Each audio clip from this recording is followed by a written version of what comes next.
Part 2. They are still here. Chapter 3. Looking for the Toltecs. The Toltequity among the Mexican Indians. I use the word Toltec as it was used by the Aztecs at the time of the arrival of the Spaniards, long after the disappearance of the historic Toltecs. Thus, they called a man of knowledge, and Toltequity was the task that, according to stories, legends, and ethnographic and archaeological testimonies, characterized the ancient Toltecs expressing their vocation toward things having to do with knowledge and the return to the spirit. From this perspective, we call Toltecs those groups that bear a marked influence from the historical Toltecs or share their active interest for knowledge and its specific expressed forms, even though they may not so be classified from an ethno-historical viewpoint. Toltequity was present in many other indigenous groups of the pre-Columbian era. We can find Toltec influence in almost all Mesoamerican peoples and in South American cultures. Although the conquest and later colonization of indigenous territories literally wiped out entire peoples, some survived, and with them, Toltequity survived as well. The degree to which the surviving groups have preserved their ethnic structure up to the end of the 20th century has been very diverse, depending on many factors such as geographical location, density of population, and internal cohesion. Thus, there exist groups who remain relatively pure from a racial point of view, but who have lost their language and original culture. There also exist those who have been able to withstand pressure of all types, keeping their culture, religion, and way of life almost intact. It is among the latter that the footprints of Toltec knowledge are kept fresh. Such an achievement has not been easy. For 500 years, the Indians have been at the bottom rung of Mexican national society. First, there were the Spanish soldiers and their firearms. After that came the church and colonial administration. Later came the national integrationist projects, actually aimed at the disintegration of Indian nations and native peoples. Capitalists, political bosses, and landowners have stolen their lands and converted them into peons, almost slaves, with miserable salaries. In more recent times, helped by modern technology and strong economic resources, the church, both national and international, has seen in them a new and substantial clientele for their religious proselytism. Whether through physical disappearance, through disappearance of their culture, or fusion into the mestizo society, the portion of the indigenous population that maintains a clear connection with its roots has diminished drastically.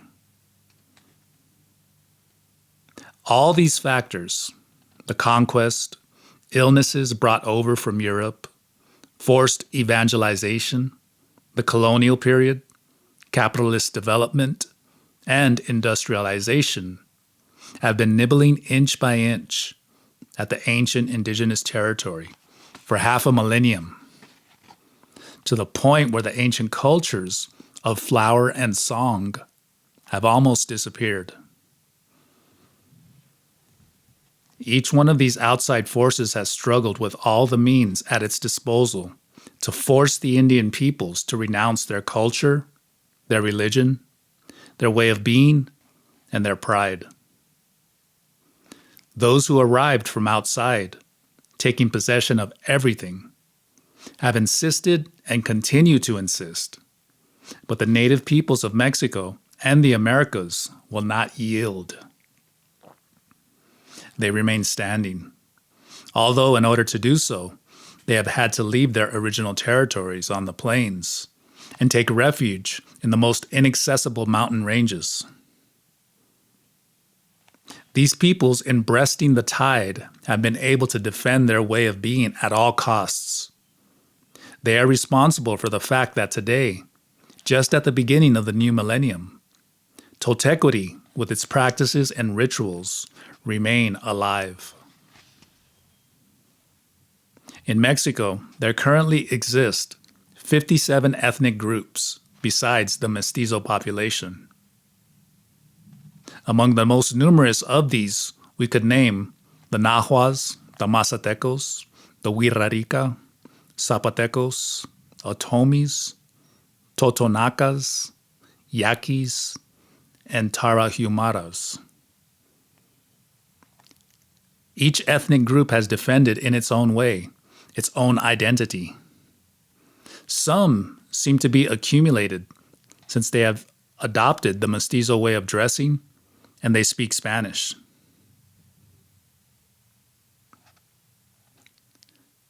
Some seem to be acculturated since they have adopted the mestizo way of dressing and they speak Spanish. Nevertheless, careful observation often reveals the persistence of an internal, basically indigenous, way of being, in spite of their external appearance. One of the most lamentable aspects in this process of the loss of ethnic identity is what is called the stigma of the indigenous condition. Due to the miserable conditions in which the majority of indigenous people find themselves, many of them feel ashamed of being Indians, seeing the white or the mestizo as someone who supposedly has money, health, and well-being. They try to mesticize themselves, rejecting their own language, their traditional form of dress, and so forth. It is common in many communities to hear the elders complain about the lack of interest of the young in the customs of their ancestors. With all this, they survive in a world where poverty and hunger are extreme. They cannot be judged. Fortunately, not all indigenous peoples have been as unfortunate.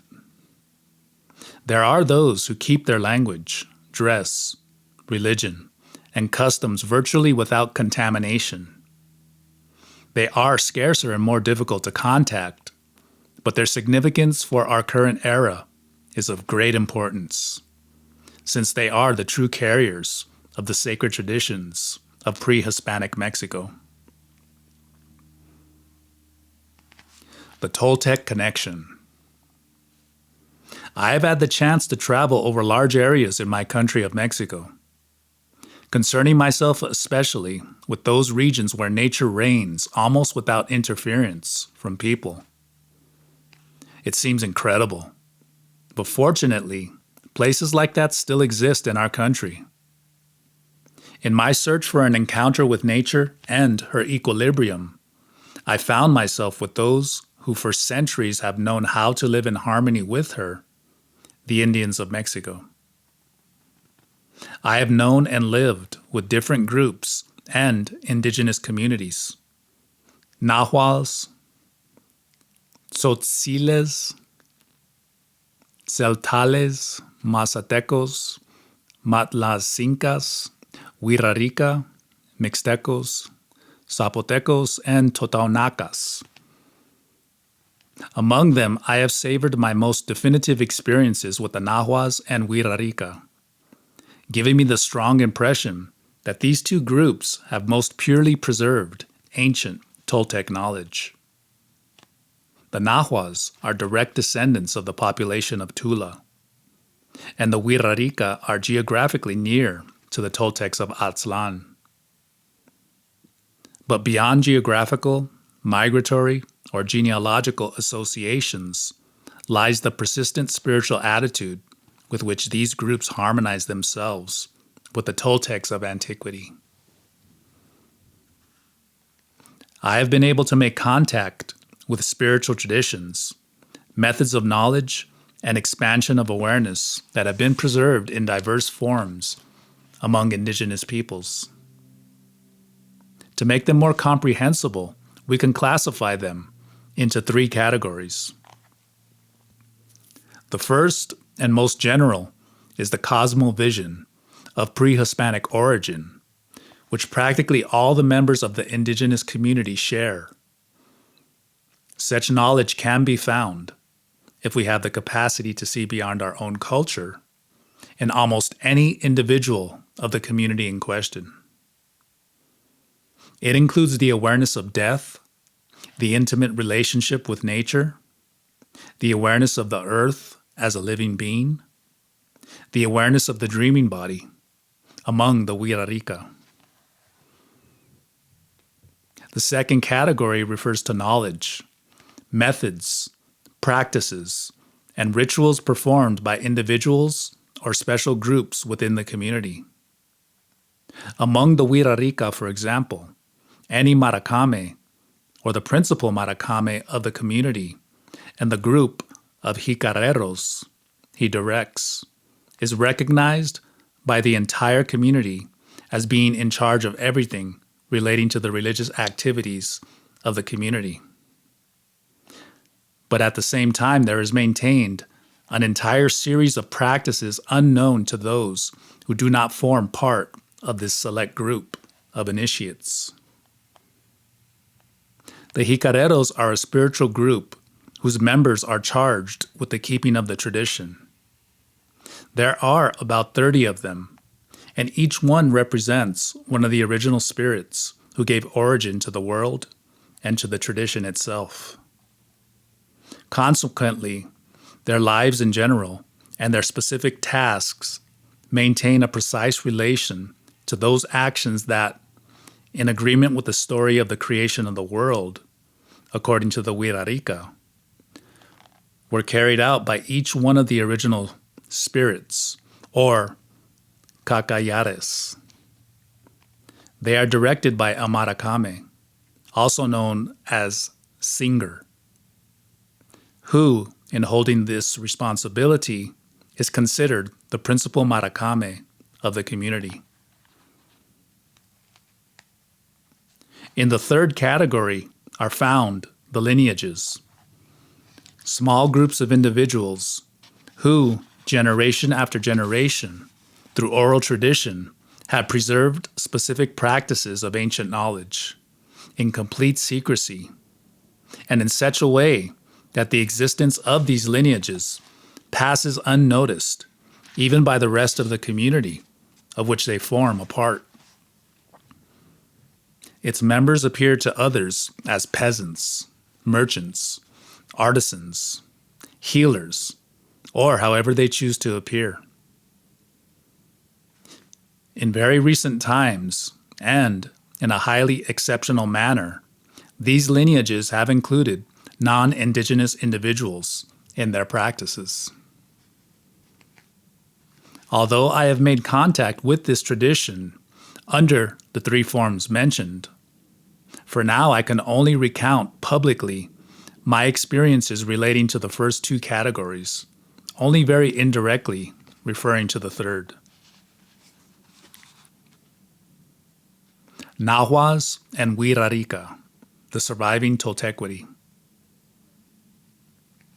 It was among the Nahuas that I experienced my birth as a warrior of Toltequity, which more than a membership or title, represents a disposition toward life, in which we struggle to make each act a challenge and each task undertaken one more step toward the spirit.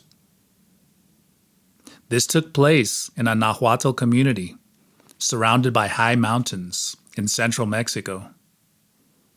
Said community was peculiar in that it preserved intact the ancient rites of linking with the awareness of the earth, which provoked in those participating a very special perceptive awareness, unknown to most people, that Carlos Castaneda calls the second attention.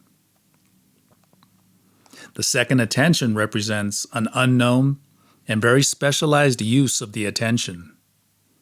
It permits us to perceive another, practically limitless part of reality that could well be called another world, since it is so foreign to our world of everyday affairs.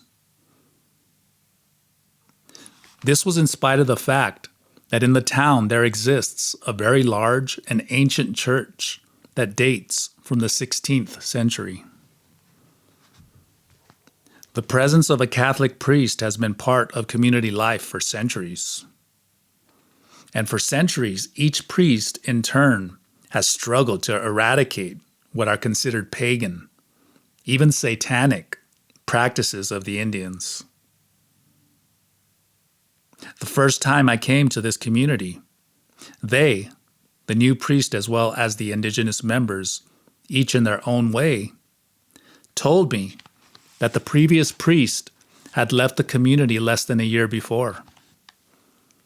He was a very old and somewhat irritable man who had struggled for 10 years with all the means at his disposal to eradicate the persistent idolatry of the place.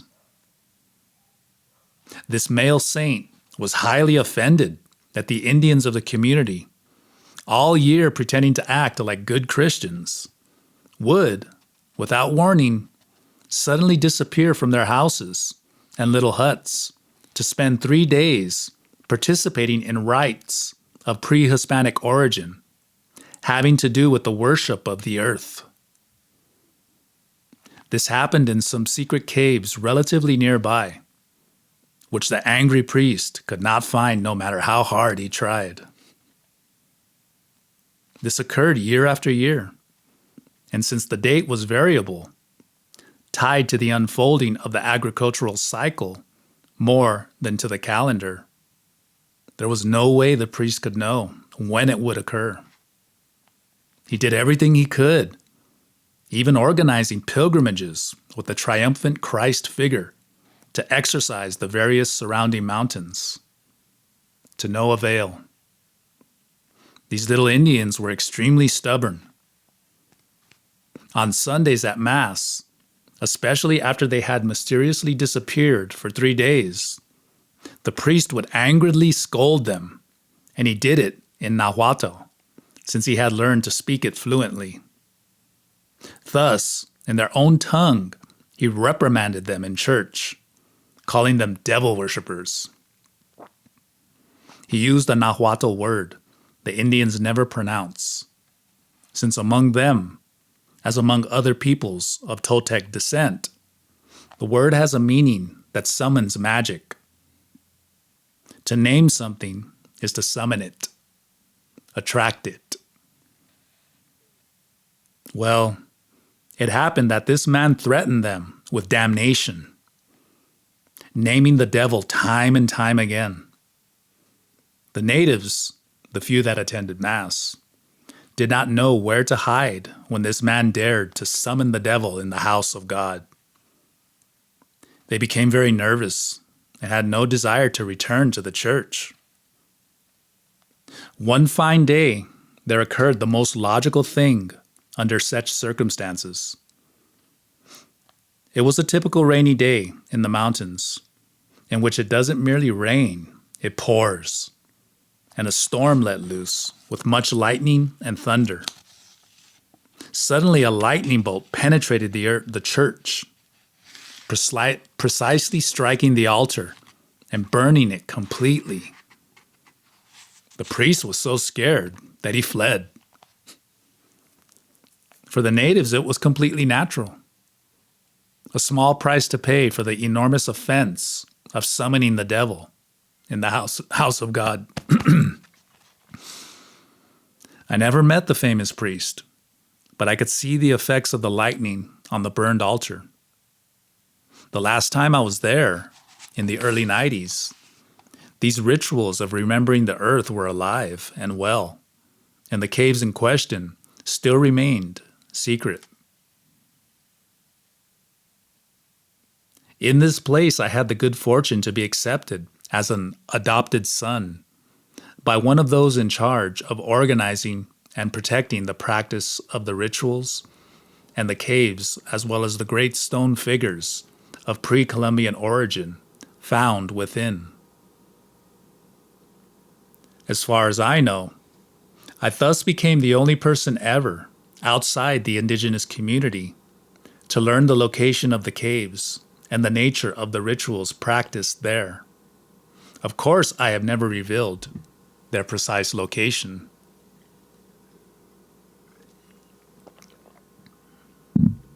Castanedian practices. If my birth as a warrior in the Toltec lineage occurred among the Nahuas, my coming of age was attained among the Wirarica. They, as an ethnic group, seemed to me to be the most Toltec of those I have known, due to the nature of their practices and rituals, as well as to their way of everyday life. I encountered among them the concrete experience of much of what had been dreams, things that intellectually seemed attractive to me without knowing truly whether they existed or not. At the time of my first contact with the Wirarica, I had already covered some distance with what I had experienced among the Nahuas as well as the church. For true growth in my daily life that begins always with our own internal being. One of the efforts I was making along this line derived from reading the books of Carlos Castaneda. His themes and the knowledge to which they allude were very similar to those I had found myself among the indigenous peoples in the mountains.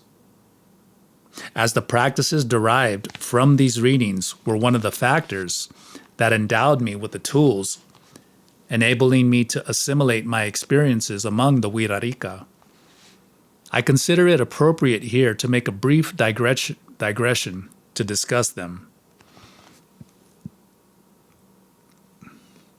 Practices such as the observation of not doing, orienting oneself in darkness using corporal perception, the gate of power, the awareness of death, the second attention, exercises of a non-ordinary relationship with the awareness of the earth, stopping the internal dialogue, connecting with the awareness of trees, and the pragmatic utilization of dreams, among many others, were relatively familiar to me due to my experience among the Nahuas. Nevertheless, a large part of what Castaneda wrote was for me only tales of power. Even though his works occupied an important place in my life, they did not impel me to search for Don Juan or for Carlos. The silent observation of nature and the knowledge without words of the surviving Toltecs had made it quite clear how not to become entangled in the fantasy of the master as the way to freedom or knowledge. Castaneda himself was very clear on this point. In place of searching for a Nahual, I proceeded with my own energy, following the premise of Don Juan Matus.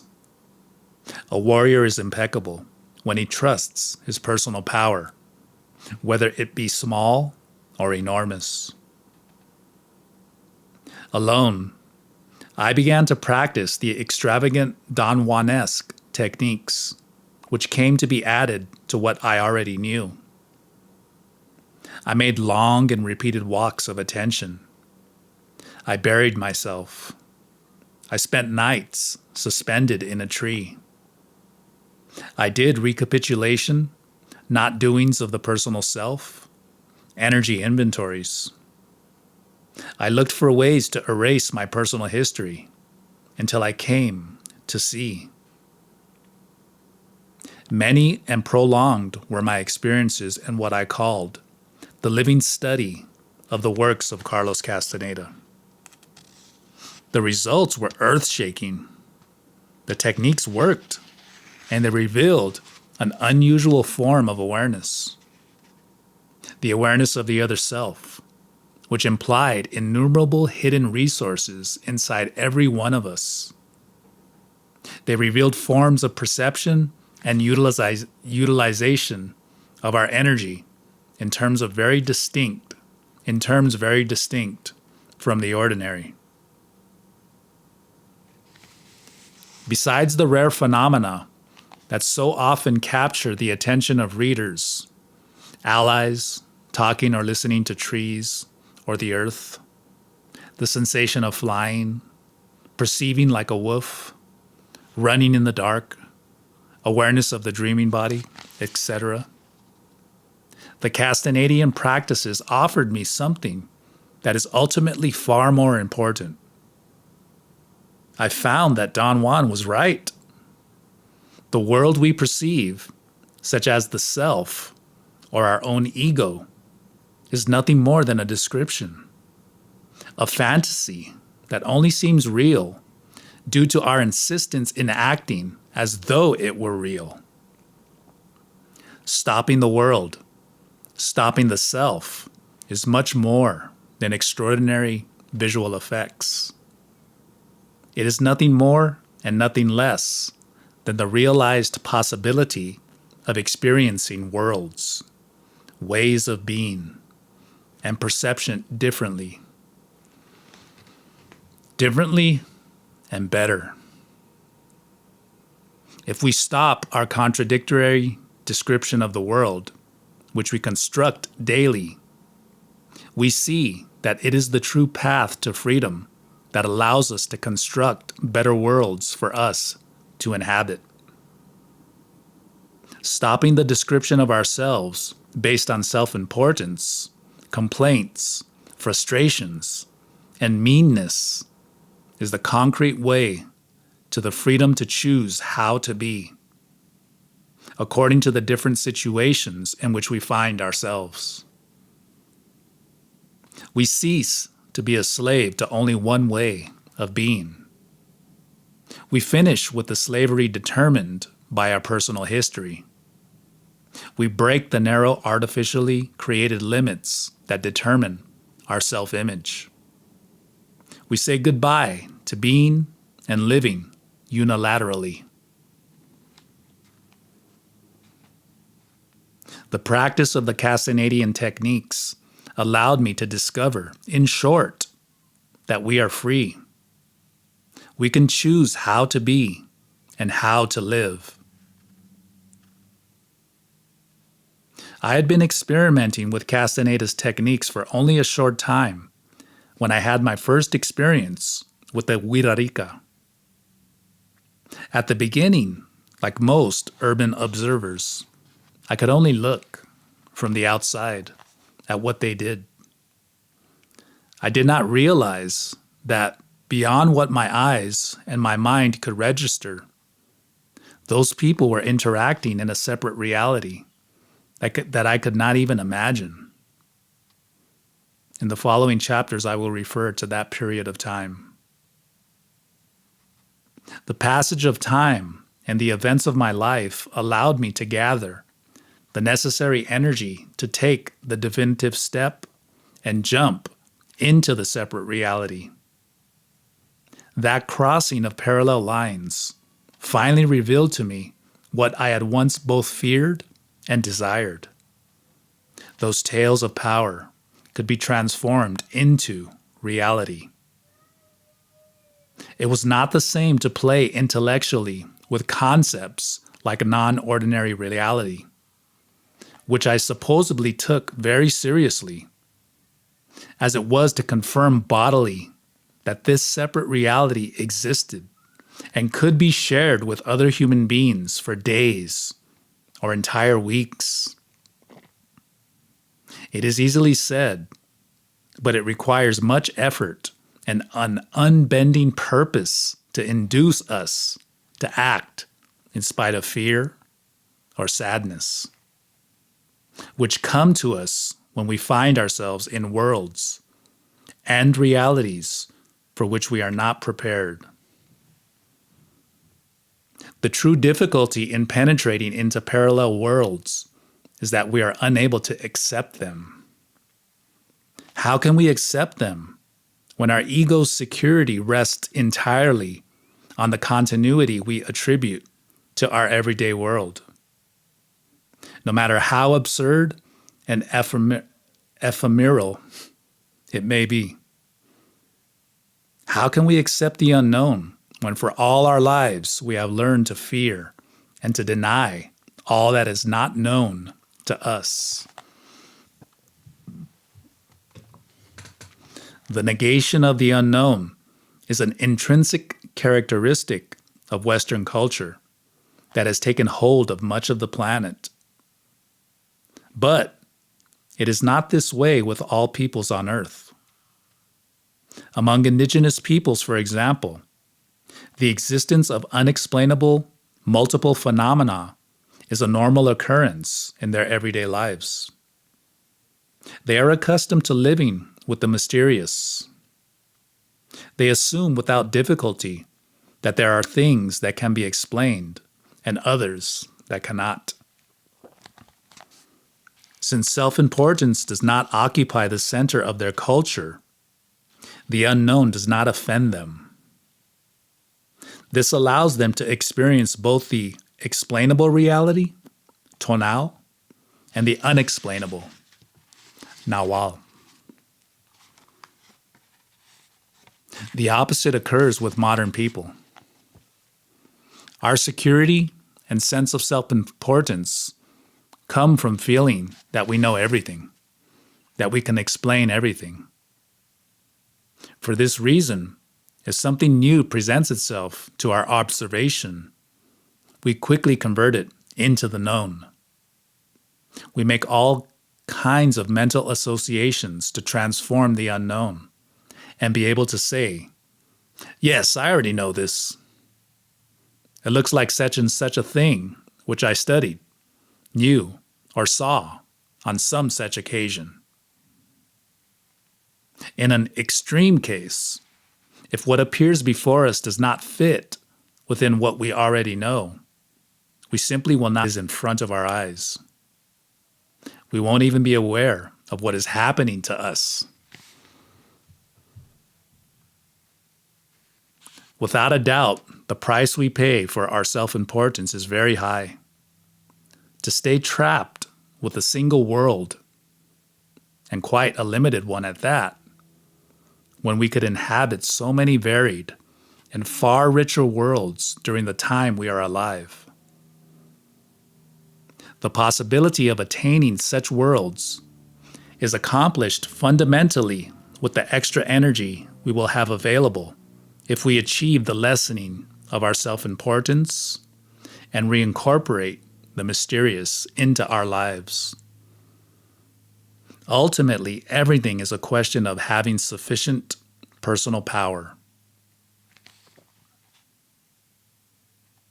Returning to the Wirarika, we could say in general that they inhabit a reality separate from the one we normally know. The majority of them are found in what we could call the periphery of the separate reality. Others, who are most dedicated to the spirit and who have a high level of energy, inhabit much deeper regions of said reality. Living among them produced in me a pull toward their separate reality and made me experience things far more extraordinary than my most fantastic illusions. The Toltecs of the mountains. My Wirarika friends are basically human beings occupied with their affairs. I infiltrated into their world thanks to their generosity and my persistence. They did not need me for what they were doing, and probably I even disturbed them a little. The knowledge, astounding, in which they are immersed is absolutely nonverbal. Rather, it consists of practices and concrete experiences. There are no explanations or instructions. They learn by doing, not thinking. Its preservation does not imply sacred books, priests, or religious hierarchy, nor even an oral tradition, since the main part is preserved through a body of practices sustained from generation to generation. The indigenous peoples of which I speak in this book do not share the same scale of values that seems normal for us in modern society. They are in another world that cannot be imagined without direct experience. What makes them admirable is not the action of prodigies defying the laws of physics, of which we know so little, or the execution of paranormal phenomena, nor the possession of supernatural powers. What makes them admirable is that they love and respect the world of nature, not personal importance and its projections like we do. They know and utilize pragmatically the Nawalic aspect of human awareness and of the world. While we know little or nothing about it, they are admirable because they are different. Their difference makes them masters of a magical knowledge right before our eyes. Although they have no interest in teaching us anything, since they are too busy learning, their difference allows them to experience extraordinary facets of reality and perception, very difficult to describe to anyone who has not lived it with them. This does not mean looking for the unusual for its own sake. Rather, it implies major results having to do with leading a full and balanced, as well as intense, life. Life is richer when it embodies the unknown face of reality and of ourselves. And on this subject, my indigenous friends, the survivors of ancient times, know a great deal.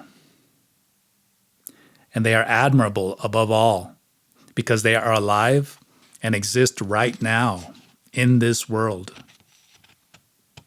To achieve that, they have had to survive more than 5 centuries against an unending struggle to annihilate them, against Western society, which remains obsessed with destroying all that is different, all that does not reflect or confirm it.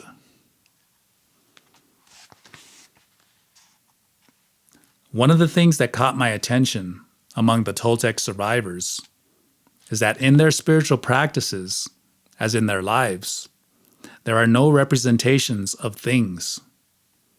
They really live them. When they are engaged in confession, it is not done as if they were confessing. They really confess. When they are in front of Grandfather Fire, they don't do it as if they were communicating with him. They open their hearts completely. They speak and they listen. We experienced an example of this one night during a deer hunt after the sacred pilgrimage. My friend Manolo remembers. That night did not seem special. They danced for a while, but soon all went to sleep. I felt very nostalgic, since the idea of the city compared to magic we were experiencing did not appeal to me. I could not sleep, and I began to take notes by the light of the fire. Later, when it seemed that nothing else would happen, and while immersed in my writing, a song, I received the last great gift of the journey. I had been writing a while when the cessation of movement nearby caused me to look up. Everyone was asleep. Antonio, the great Maracame, slowly straightened up, approached the fire, and began to speak to it with feeling. Tremendous, total. To this man, I did not exist, but all his feelings saturated me. It was as though he was speaking with someone very intimate. He paused, and the fire answered him. I don't know how it happened, but it answered him. The communication was evident. Maracame Antonio wept, and then quickly, as suddenly as it began, it ended. He turned around and went back to sleep. Where is this man? What world is he experiencing in these moments? I could clearly feel that what was happening was wonderful. The vision of the world these people have is in the perception of those living beings who accompany them actively. The grandfather fire, the brother deer, the father sun, the mother earth. There is no imagination, explanations, complaints, or judgments. Only impeccability. Overcome with emotion, there remained nothing left for me to do but weep. They don't pretend to hunt deer in human Kaluabi, one of the most sacred places of the Wirarika, the goal of their main pilgrimage. They call it the paradise. They really live a commitment in which they put all their being, without reservation, into encountering their deer, which is the vision that teaches them the correct way to live.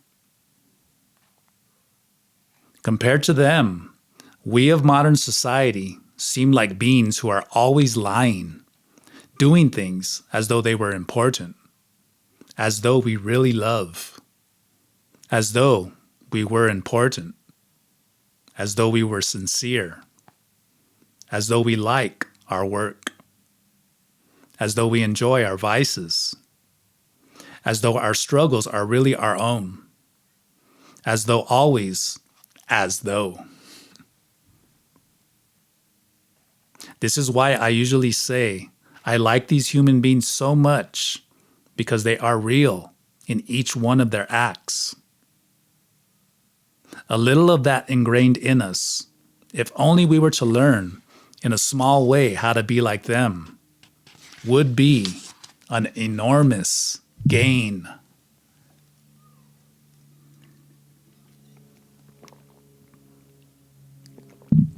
Chapter 4. The Task. The deer of Human Kuluabi. I also went to Human Kuluabi looking for my deer, and I found him. There remains with me much more from this encounter than just a beautiful memory. There remains with me the commitment to take it upon myself to respond to what the deer told me. My deer has 2 antlers. One of them, which refers to my struggle to become a real person and to live a true life, has to do with my personal world and is present in everything I do. The other has to do with the world in which I live, with the time and space that I share with the people of this generation and era. This last point was made clear to me at the end of my stay in Human Kuluabi, during the descent from the sacred mountain, La Unare, also known as the Palace of the Governor, the Sun, or simply the Palace. There, while running behind the Maracame and the Urakuakame, I was given instructions on what I should write in this book. I could not intellectually establish where this instruction came from, but it was very clear to me it was a command I could not disobey. And here I am. There, the voice also dictated to me the title it would have: Toltecs of the New Millennium. This title alludes to the fact that in this precise moment, just at the dawn of the new millennium, and for a brief span of time, there coincide in this world two different types of Toltecs: the surviving Toltecs of the ancient era, Wirarika and other indigenous groups, and the new seed of Toltecs, who, in the time after the domination of the Indian peoples, will take in their hands the cup of knowledge, not in founding schools or churches, but in the adoption of ways of life congruent with the spirit. This new emerging Toltequity has, in this moment, the opportunity and the responsibility to make use of the presence of the surviving Toltecs of ancient times. Not so much through physical contact with them, which is done very rarely, if at all, as through the development of actions that harmonize with the same Toltec spirit that moves them. These actions begin with each one of us making the decision to take the responsibility for our own growth and re-encounter with the spirit. By doing so, we will be making ourselves brothers and sisters with the indigenous peoples of the mountains, those who are submerged completely in the task. This moment in which we live is special for three reasons. One, there still are Marakames in intimate relation with Grandfather Fire, with our mother Tatai Urianaka, Tlaltepac, Earth, Gaia, etc., and with the spirit itself. Two, the channel of communication is open. And three, the ways of return are visible, which increases our possibilities of success in search for contact. It is up to us now to learn to keep these channels open and to use the ways of the return to the spirit while they are still here, before we remain only ourselves, alone. Together, the indigenous survivors, direct inheritors of the ancient Toltec spirit, and the sincere and determined searchers, alone or in groups, who are waging a battle to realize the way of return, make up that special group. They are privileged by the wonder of being awake and burdened with the responsibility of not forgetting. These I have termed the Toltecs of the New Millennium. To comply exactly with the task in which I am immersed, I have to be able to carry out much more than what I have done up until now. Writing, for example, is not something that comes natural to me. In reality, I am not a writer, though for brief periods, I behave as though I were. I write when there is clearly no other way. The solitary exercise of writing is very far from what comes most natural to me.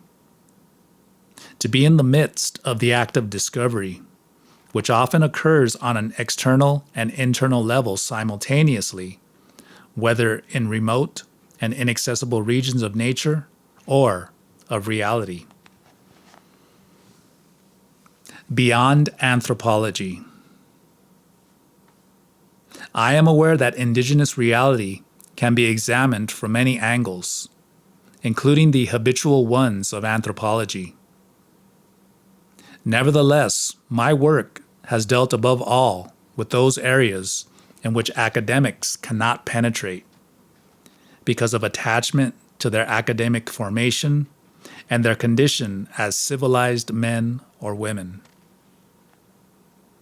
Experiencing for ourselves these unsuspected facets of awareness and perception and interacting with unknown aspects of reality has for us a very great meaning and repercussion for our time and everyday way of existing. The experience opens the door for us to an encounter we need to recover the equilibrium we lost many years ago as persons, and many centuries or millennia ago as humanity. This is the reason why my work is not carried out exclusively in the indigenous world. Rather, there is a counterpart. In all the work I do among the non-indigenous, among the people of the cities involved in the problems of modern life. Social or ethnological anthropology should be the channel by which we become familiar with the unknown of the others, the Indians, for example. In reality, it is a small, closed universe that both begins with academic boundaries and directs itself toward these same boundaries, where it looks for approval. The reality of the others is touched upon very superficially, if at all. People on the street are not likely to obtain any benefit, gain, or transformation. They do not even know what anthropologists do. Beneficiaries of anthropological labors are not the indigenous peoples or the peoples of society or even themselves as individuals. Beneficiaries are their superiors in government offices and other anthropologists who qualify and validate each other's work.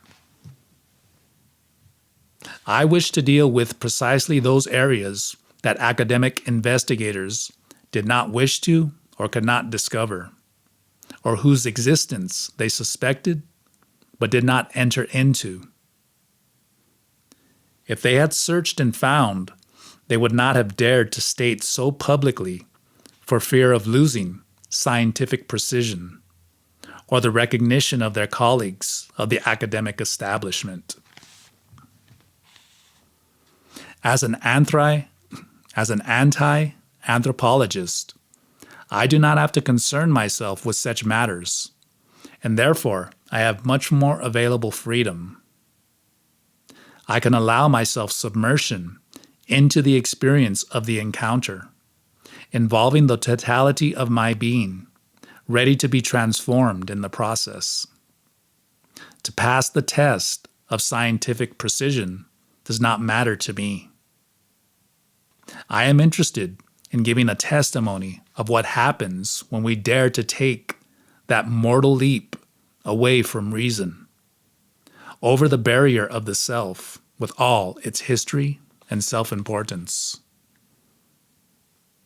On one hand, there is what could be called scientific investigation, which can eventually convince other social scientists without cause for surprise or pulling rabbits out of the hat. Everything is in order and under control. We scientists understand almost everything, and what we lack, we will understand. It is only a question of time. On the other hand, there is what can be experienced that does not fit into the purely tonal schemes of reason. I believe it is important that we dare to explore that which does not fit and make it known. Scientists versus esotericists. For a long time, two apparently irreconcilable factions, which in essence have many things in common, have dominated the panorama of indigenous knowledge. In one are found the social scientists, with their obsession of searching for proof congruent with the existence of a single reality, always in agreement with their ideology or preferred theoretical framework. In the other, we find many writers who publish tales of indigenous knowledge that in most of the case simply ignore completely the importance of making possible the verification of their tales. Therefore, we can never be certain if what they tell us is real, fiction, or a combination. The books of the first group are directed toward the academic environment and almost never reach the public at large. Those of the second are directed to a much less demanding public, interested in the spiritual substance of these works, but easygoing when it comes to the reliability of the origin of said tales. Thus, the majority of anthropologists fail to have a more human and integrated approach toward indigenous peoples. And those writers who I will generically label as esotericists often fail to seek out sustained contact with real indigenous communities. I am aware there exist many serious researchers and writers in the esoteric items, but at the other hand, I feel a more critical attitude about their materials is needed. In this way, the academics are tied to the coldness of provable data, and the esotericists allow themselves too many liberties. It is clear that a book is valuable because of what it supplies the reader. Its value does not depend on whether it is a work of literary fiction or a report concerning true facts, but rather on the quality, in form, and background of its message. But the fact that both possibilities are valid should not bring authors to mix or confuse one type of literary work with the other, especially without clarifying the fact to their readers. From my point of view, a novel or an account made into the novel on any theme, including indigenous themes, can be very valuable as long as it has substance. The content of a novel with substance can be profoundly enriching. It can even motivate us toward a change or a fundamental improvement in our way of living. Why then the fear to accept the magic of literary creation such as it is? Why keep hidden the genius of literary creation as though it had to do with an undesirable personage? It could be argued that leaving a candle of mystery surrounding the source from which they write gives greater force and credibility to the message of their work. But then we come up to the problem whose consequences in time become more and more serious: the estrangement between indigenous and non-indigenous peoples. We should be clear on this. If we make up our field experiences among indigenous peoples, or write novels and present them as containing real facts, we substitute reality for fiction before the eyes of our readers, which tends to encourage admiration for the Indian personages in the books and rejection or indifference toward real Indians. It is paradoxical that readings concerning the knowledge of Native Americans that have saturated the spiritual literature market of the 80s and the 90s could produce a major alienation toward real Indians. They, after all, do not seem very much like the spectacular Indians from New Age fad books, and are scorned by the readers of such books as inauthentic or contaminated due to colonization. After all, the Indians in the books are more exciting and colorful. Once more, in keeping with custom, the members of the civilized culture award themselves the right and the capacity to state the final word regarding the Indians, establishing themselves as judges, capable of determining authenticity and ethnic and spiritual purity. This superficial appreciation prevents discovering the true magic found beyond the apparent and only revealed when, ridding ourselves of prejudice, we open ourselves to direct and sustained contact with that other reality, daily life in the indigenous universe. We have arrived at a historic moment that demands that we stop and reevaluate our attitude toward indigenous peoples and their knowledge. If we truly want to construct a new era in which the millennial knowledge of the Indian can help us to ease the emptiness into which we have fallen in modern societies, it is necessary that investigators, writers, readers, and society in general become more demanding and responsible in order to promote an approach between the people of the city and the indigenous peoples who survive, preserving their traditions, knowledge, and identity. The pressure on these communities is so great that even a light treatment of these issues could have serious consequences.